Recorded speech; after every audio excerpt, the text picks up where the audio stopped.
There's a new Harry Potter game and, well, there's actually a lot to it. Hi folks, it's Falcon, and today on gameranx, 10 things you need to know about Hogwarts Legacy. So starting off at number 10, the basics. The official marketing materials, website, etc. describes this game as an immersive, open-world action RPG set in the 1800s wizarding world. Now, that in mind, it's single player, there's no multiplayer elements, no co-op, no nothing like that. It's really straightforward in terms of what kind of game it is. Not a ton of genre mixing going on here. Comes to us from Avalanche Software, published by Warner Brothers. Coming to the PS4, 5, Xbox Series X, and Xbox One. I don't know how it's going to be on Nintendo Switch from the looks of it, but it is going to be on Nintendo Switch, and it's also going to be on PC. Now, we're going to see the PlayStation, Xbox, and PC release is going to be on February 10th, 2023. It is geared towards the PS5 in that it's using some of the exclusive features, haptic feedback, adaptive triggers, and even the dynamic light bar. I don't know if that matters to you or not. And there's going to be a deluxe edition that includes the Dark Arts pack and some other goodies. But the big thing here is you get 72 hours of early access to the game, so you get the experience before anybody else does. Good for you. So at number 9, you create your own character. Now, it's an action RPG, and that's pretty standard with action RPGs nowadays. But I think with a franchise like Harry Potter, it's really good to have something like this because, like, that's kind of the point. It's for you to kind of feel like you're part of the Harry Potter universe. So creating a character seems like a no-brainer. You customize your own witch or wizard. Apparently, there's a lot of depth. You're not locked into Gryffindor either. You can pick whichever house you want, which is obviously not how it works inside the world, but whatever. It would suck if they just randomly assigned you one. There are no moral choices in the game, but you do have choices that can have an effect on your character, as implied by the most recent trailer about the Dark Arts. I don't know to what extent that is or means, though. At number 8 is classes. No, not RPG classes, but school classes. Remember, this is a Hogwarts game. So you got most of the classic Harry Potter classes. You attend them, that increases your skills. I assume that's probably not the only way to increase your skills, but it's probably the way that unlocks the most stuff. The FAQ says you get like charms, defense against the dark arts, herbology, potion classes where you learn to cast spells, grow magical plants, brew potions, and more. The gameplay trailer also mentions all these classes as well as gives us the "to name a few" line, so there's probably quite a few more, or at least they want you to think there are quite a few more. I don't know. So it's not like entirely even clear how these classes are going to work, but from the trailers it looks like you'll be doing things in like engaging in practice combat, playing video games, like brewing potions, but we do want to see more before we say like this is a good idea or this is a bad idea. It does seem like it's an interesting idea if it works and it's fun. Like, I kind of think it's a good idea in terms of this type of a game. There's also a side assignments option you can do as well, which is apparently meant to help your character like catch up to the other 5th year students. So I guess you're a slacker.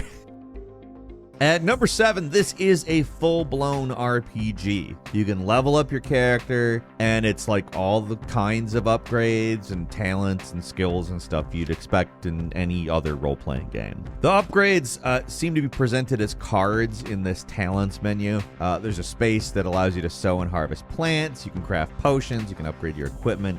Challenges can be completed to earn experience, and your magic gear is upgraded and changed to better fit your playstyle through this process. So it sounds like in terms of RPG classes, not school classes, it doesn't sound like that's how this game works. It sounds like you can pretty much build your character however you want. I'm sure you can probably emulate a class if you really want to, because you can approach different situations differently based on playstyle. So like you could fight enemies head on, you could turn invisible, you could take them out of action with a spell. So depending on your playstyle, you may kind of emulate a class, so to speak. But in terms of school classes, they'll apparently break up the quests and side quests, etc. Also, there's loot to find, stuff to buy, crafting to do, like basically everything you'd expect in an RPG. And number 6, there are companions. You can make friends, and apparently these characters can become companions that travel with you and assist you. So you can also expand their abilities as you become better friends and learn more about them. Like, we kind of know this in like general terms at the moment, but obviously making friends is going to be beneficial here, because also they can teach you new abilities. Like the trailer called Sebastian Sallow's Dark Legacy shows this specifically. Like, you help him and he allows you to learn some of the dark arts. I don't know if we're going to see like a full-blown social link system like the Persona games. The trailers and the FAQ make the implication that you can build your relationship with companion characters, but to what extent, it's not really known. They haven't really put forward an exact formulation of how that works yet. But some of the characters they highlight during the reveal trailer are Not Sayonai, Poppy Sweeting, Sebastian Sallow, and I'm sure there'll be plenty more. At number 5, and I think this is obvious based on the game being set in the 1800s, but it's set way before the Harry Potter book series. Most of the characters are different. Some who were around during the books will be around during this game, like Nearly Headless Nick. He's the ghost guy in the official gameplay trailer. Your character joins Hogwarts late as a 5th-year student, so again, you're gonna have to catch up to the other 5th-year students, you slacker. But it's not all just homework, I guess. As you get further in the game, your skills get tested in the areas surrounding Hogwarts. Your character gets caught up in a dangerous mystery as well, and works with this new character, the accomplished and enigmatic Professor Fig. Like, apparently you're investigating a potential goblin rebellion, at least at first, but the trailer makes it clear that there's more darker and complex things that are at play, and a mysterious magical power that the professors themselves don't even understand. So, plenty of intrigue. At number 4, Hogwarts is fully explorable. Now, for a lot of Harry Potter fans, that's probably something to get pretty excited about. Maybe even enough to play the game itself. Getting the chance to explore a bunch of iconic places from the books and movies in 3D, like the Great Hall, the Clock Tower, the Hospital Wing, and also like unseen areas in any of these series like the kitchens, to just have free reign over that. People who love this series will probably be in hog heaven.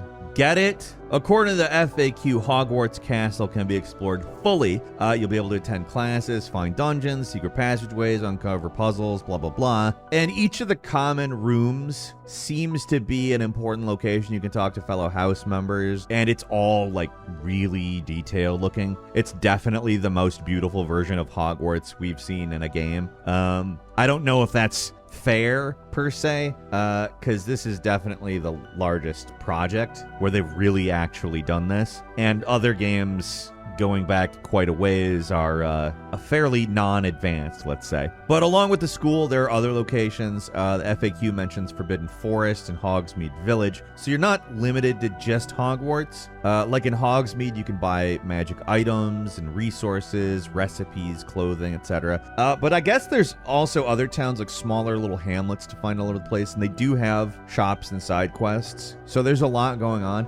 And as the school year progresses, there's, I guess, dynamic weather changes. So that's cool. Different seasons. I'm up for that. That helps make it seem like there's time passing, you know? At number 3, you can fly. Yes, broom flight is possible in the game, and there are broom races you can participate in. However, it seems like there's not going to be Quidditch, which is either a good thing or a bad thing, depending on your opinion of the fictional sport. I honestly couldn't care less. But there's also a class specifically for flying, which gets you, like, accustomed with the flying in the game. Kind of seems like it might be your main way to get around outside Hogwarts, but it also doesn't seem like it's your only means of transportation. Like, there are magical beasts. Like the reveal trailer shows your character riding a griffin, which kind of looks a lot cooler than a broom, I'll be honest. And number 2, just mentioned the magical beasts. They can apparently be fought and tamed. So the FAQ tells us that you can tame, mount, and ride certain creatures, so it sounds like it's a little more involved than just getting them. Also, in terms of school classes, again, not RPG classes, you can attend one to learn about magical beasts and how to tame them. So, I mean, that seems like that might be a really interesting part of the game. How far into monster taming and catching, etc. we'll get, I don't really know, but like apparently you can find menageries that can be placed in the room that are fully customizable, and you can use those to tame magic creatures. Not every creature's for riding, apparently. You can also capture creatures that are hurt or in danger from poachers and just restore them to health in your menagerie. But along with creatures you can tame, there's plenty of enemies to fight, like supposedly creatures that are corrupted by a magical force. And then there's, of course, like sinister witches and wizards, there's goblins, there's the undead. It's a magic world. In the reveal trailer, we've seen centaurs, ogres, a dragon, a graphorn, which is a horned creature with tentacles, some frog thing, not really sure exactly what that is, and a Jarvie, which looks like a ferret. And finally, at number 1, we know a lot about spells and combat, but we still need to learn more. Looks like combat's a pretty major focus, and it's primarily done through casting spells. There's a dodging and a shield spell that you can activate to defend against attacks. You can levitate objects. You can hurl those at enemies. There's stunning charms, so you can do counterattacks. We've seen what appears to be spell combos, so that seems like a way to really lay on the damage. Enemies don't just directly attack you, they also use enchantments to stop you, like dead in your tracks or give you negative status effects. So combat is the area we've probably seen the most about without actually learning a whole lot about it. Like, we haven't even really seen the HUD, so it's hard to really say how any of this works. And the gameplay trailer describes dozens of spells, so it sounds like there's a lot of variety, so that's good. And you can also brew potions that help you in combat. You can grow magic plants, and all of that can be utilized in battle for help.